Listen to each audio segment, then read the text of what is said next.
Natacha Marie, vous êtes une maire adjointe de 22 ans. Pourquoi avoir fait de la politique? Donc, je ne suis pas sûre de pouvoir répondre en disant que je fais de la politique. Je pense que c'est un concours de circonstances qui m'a amenée là aujourd'hui.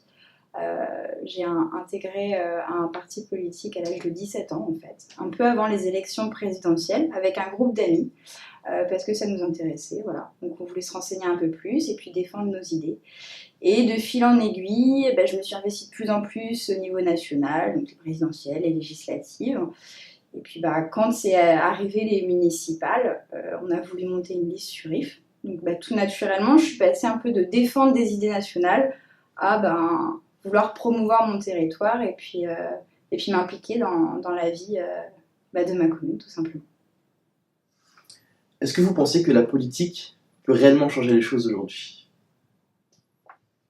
Donc que la politique change quelque chose.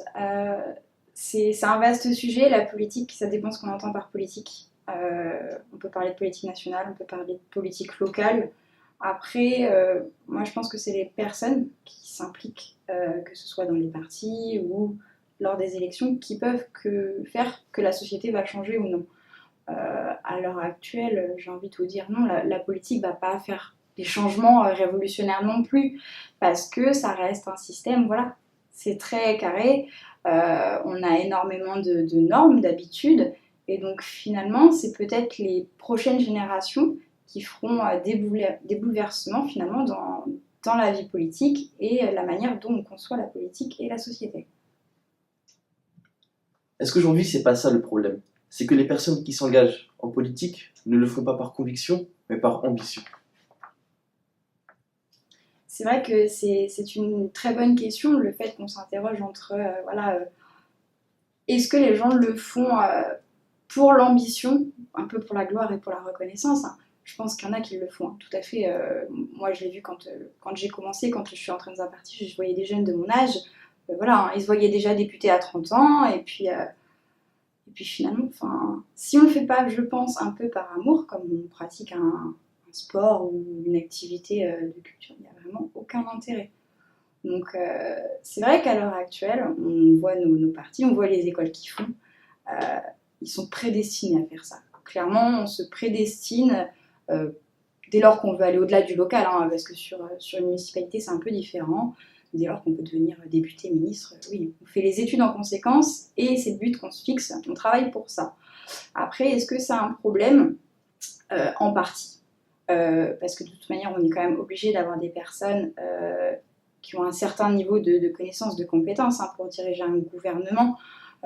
Faut pas le nier, on ne peut pas s'improviser comme ça du jour au lendemain, bon en communication, en relations publiques, avoir un peu de notion de droit, un peu de notion de tout. Et encore, je ne suis pas certaine qu'à l'heure actuelle, tous nos ministres, tous nos députés soient très bons en droit. Mais voilà, c'est vrai qu'il faudrait revenir un peu des fois aux fondamentaux, le faire pour l'amour de son pays, pour l'amour de sa commune, et pas parce que ça fait bien de faire ça, on est bien payé, hop, on a un statut social. Mais après, ça, c'est un vaste débat. C'est pas moi, Natacha Marie, qui vais changer la face de la politique française. On va revenir un petit peu à vous. Est-ce que c'est pas trop difficile d'être une jeune femme dans ce milieu-là? À l'heure actuelle, être une jeune femme dans ce milieu-là, en tout cas, moi, à mon niveau, non, c'est pas difficile. Que ce soit vraiment sur une collectivité, sur des départements, la région, je pense qu'être une femme, il n'y a pas grande différence. Au niveau national, je pense que là, ça devient plus compliqué. La preuve, c'est qu'on a quand même dû instaurer des lois pour avoir la parité au niveau des candidats que les partis doivent présenter pour les législatives.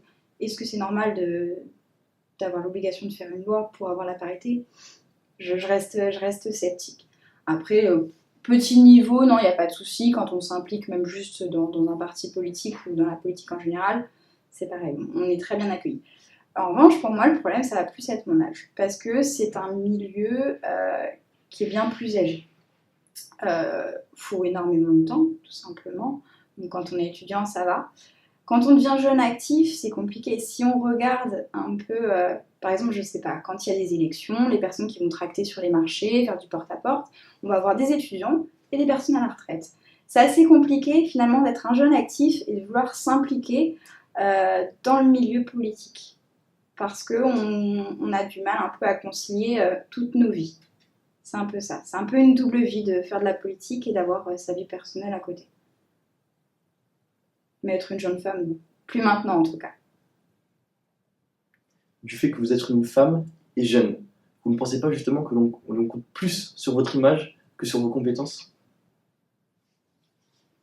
Bien sûr que le fait que je sois une femme et que je sois jeune permet de véhiculer une image plus dynamique, plus jeune, plus tout ce qu'on veut finalement sur une liste ou dans la politique. Après, je pense qu'il y a plein de jeunes qui veulent aller sur des listes. Ils y vont. Est-ce qu'après, on leur permet d'avoir un poste? Je n'en suis pas certaine. Tout simplement parce que il faut quand même des compétences. Donc certes, je suis consciente que le fait d'avoir 22 ans, on en parle assez souvent et on me met généralement en avant plus pour mon âge que pour mes compétences. Mais à côté, derrière, quand il n'y a pas la presse tout simplement ou des habitants et qu'on ne doit pas me présenter comme Natacha Marie, maire adjoint, on se repose aussi sur mes compétences. Parce qu'il y a des choses que des personnes à la retraite ne feront pas. Est-ce que maintenant une personne de 70 ans sait s'adapter à Facebook, aux réseaux sociaux, à un nouveau site, à toute la nouvelle technologie? Non. Et finalement, quand je regarde, même mes parents ne sauraient pas forcément le faire. Donc voilà, moi on me confie des missions qui sont tout à fait en adéquation aussi avec mon âge. Il faut savoir adapter aussi la politique qu'on veut donner, dans cet exemple sur une commune, aux membres qu'on a et aux forces qu'elles ont. Voilà. Le maire de Vif l'a fait, il a adapté ma délégation à mes connaissances, à mes compétences, à mon âge, à mon emploi du temps. Donc voilà, c'est vrai que pour l'image, ça fait très bien. Je n'en doute pas. Je n'en doute pas que dans d'autres villes, on a utilisé les jeunes pour les mettre sur des listes parce que pour toucher un électorat plus grand, tout simplement. Comme on va mettre des retraités de la fonction publique, des chefs d'entreprise. On essaye une diversité sociale qui représente aussi notre population. Après, moi, j'ai la chance qu'on me fasse suffisamment confiance et qu'on croit un minimum quand même en mes compétences pour me dire que c'est au-delà de mon âge. Chaque homme doit inventer son chemin. Vous savez de qui est cette citation? Non, dites-moi. De Jean-Paul Sartre. Est-ce que vous êtes en train de faire le vôtre en politique? Tout à l'heure, vous m'avez demandé si on faisait de la politique par passion ou ambition. Moi, je le fais par passion. Donc, me tracer un chemin en politique, dès lors que je le fais pour le plaisir, non. Je suis pas en train de me faire un plan de carrière en me disant voilà, j'ai 22 ans, je fais la mairie, aux prochaines élections je me présente à nouveau, après j'envisage les législatives ou des choses comme ça. Franchement non. La politique c'est bien, moi je veux que ça reste vraiment pas un loisir, mais finalement un peu si quand même. Je le fais comme si je pratiquais une activité que j'aime beaucoup. On reproche aux hommes politiques, aux hommes et aux femmes politiques d'en faire leur métier, d'en faire leur carrière. Moi, j'ai pas envie un matin de me lever, de croiser des gens que j'ai connus ou que je connais à l'heure actuelle et qu'on me dise oui, t'es devenue comme tous les autres. Ça m'intéresse pas. Si je continue à faire un peu de politique, peut-être. Personnellement, là, j'ai ce mandat-là. Je pense qu'après ce mandat, je vais me consacrer un peu à ma vie personnelle et à ma carrière professionnelle. Parce que faut pas oublier qu'on est élu par la population, tout simplement, et que du jour au lendemain, on peut nous retirer ça. Et si on n'a pas travaillé, si on n'a pas construit sa famille, si on base tout sur une carrière politique qui n'est pas une carrière d'ailleurs, on a quoi? On n'a plus rien. Et si plus d'hommes et de femmes continuaient à faire de la politique uniquement par passion, par envie de découvrir des gens, de rencontrer des gens, peut-être que les gens iraient plus voter. Je pense. Très bien. Sauf que quand on regarde aujourd'hui, les deux partis qui ont été au pouvoir ces 20 dernières années, c'est deux grands partis de droite, un de droite, un de gauche, le Parti Socialiste et l'UMP, les Républicains maintenant. Or, c'est ces deux partis qui ont créé un gouffre entre le citoyen et l'homme politique. Et on a plus l'impression de l'extérieur que les Républicains ou bien le Parti Socialiste sont des machines à fabrique de politiciens.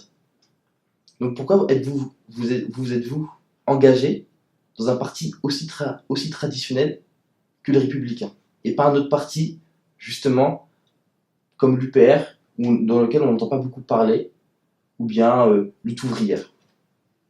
Après, je pense qu'on intègre un parti. Moi, j'ai pas été politisée par mes parents, par mon entourage, pas du tout. C'est vraiment par conviction, parce qu'il faut savoir quand même que chaque parti véhicule des valeurs. Quand on rentre dans un parti, c'est un peu différent parce qu'on se rend compte que dedans, il y a des courants de pensée, tout simplement. Moi, je suis rentrée parce que voilà, ils avaient des fondements, des valeurs que j'appréciais, auxquelles je m'identifiais. Peut-être que dans 15 ans, je voterai autre chose, je n'en sais rien, ça me paraît peu probable. Comme je vous ai dit, moi, je le fais par amour, en fait, de mon pays. J'aime mon pays, j'aime des valeurs. Les valeurs, quand je me suis intéressée à ça, c'était celle de l'UMP. Donc j'ai intégré l'UMP. J'aurais eu des valeurs, on va dire, plus sociales. J'aurais intégré le Parti Socialiste.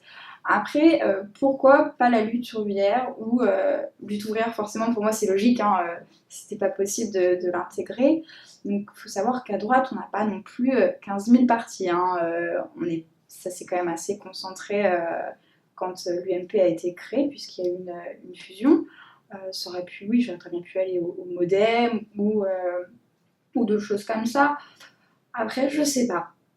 On va dire que ça a été un peu comme un feeling. Il y a des choses qui se ressentent. Donc après, oui, le fait qu'on ait comme ça un peu un bipartite, je trouve pas ça top. On dit que le PS et l'UMP, voilà, c'est une machine à créer des politiques. C'est vrai. Clairement, ils créent des politiques, puisque de toute manière, c'est des gros partis, donc beaucoup d'adhérents, faut le savoir, et que voilà, les gens qui rentrent dans les partis, certains, après avoir fait l'ENA ou d'autres écoles, c'est vraiment pour prendre la tête du parti ou des positions. Au-delà de ça, au-delà de ces personnes-là, donc qui sont peut-être des petites dizaines, il y a tous les gens en dessous, et tous ces gens-là, ils sont comme vous et moi, ils sont normaux, ils sont pas... ils sont finalement représentatifs de la société et pas que du parti. Ils s'expriment parfois comme le parti politique, ou des fois totalement à l'opposé, ça arrive. Et c'est ça qui est bien dans les partis. Après, maintenant, je refuse de dire qu'il y a ces deux partis-là qui créent des politiques. Je pense que les autres partis font de même. On ne va pas me dire que ceux qui sont écologiques et verts, c'est pas des politiques. Ceux qui sont Front National, c'est pareil, c'est des politiques. Le Modem aussi, enfin, tous les partis. Les gens qui sont à la tête de n'importe quel parti, pour déjà arriver à la tête d'un parti politique, ou en tout cas dans les bonnes grâces du président, si on peut dire, c'est un politique de métier.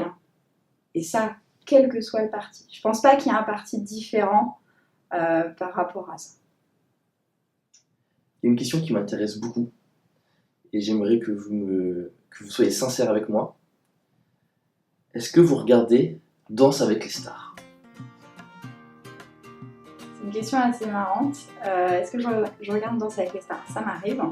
Après, à 22 ans, franchement, le samedi soir, je préfère être en ville avec mes copines ou au restaurant avec mon copain, plutôt que devant la télé. Mais après, je mentirais si je disais que j'avais jamais regardé Danse avec les stars. Cette saison, pas trop. Mais je pense que dès qu'on va arriver au quart ou au demi-finale, tout d'un coup, j'aurai beaucoup moins de choses de prévues et que je serai scotchée à mon poste de télévision. Donc vous êtes un pancake politique. Pour la dernière question, pourriez-vous me dire 2 ingrédients du pancake? Du lait et des œufs. Très bonne réponse. Donc on vous remercie de nous avoir reçus à la mairie d'If. Vous méritez donc le pancake politique. Je vous remercie. Well, my friend had no good talk. He took some lessons, didn't get very far.